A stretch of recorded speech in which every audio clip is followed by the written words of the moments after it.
A critical conversation is set to start in less than 90 minutes. The police chief and the district attorney will talk openly about issues with electronic monitoring. The problem is violent repeat offenders being released and committing more crimes. Cases like Jamil Graves. He's been arrested 42 times in Mecklenburg County, but was released on electronic monitoring in May, and investigators say he cut it off. And just today we've learned he is locked up in Miami, Florida, accused of forcing a woman into prostitution before she eventually escaped, and he was arrested.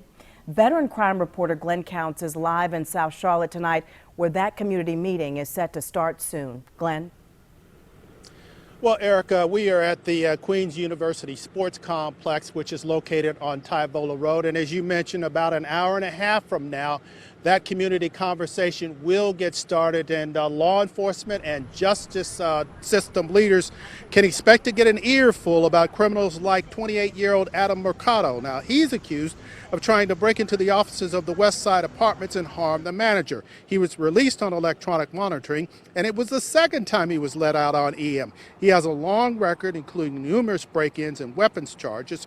Teresa Deal is the manager of that complex, and she believes that she was the intended target. She will be speaking tonight, and she has a simple message. The system is broken, and it needs to be fixed quick. It should be a privilege to be able to get out on electronic monitoring, not a right.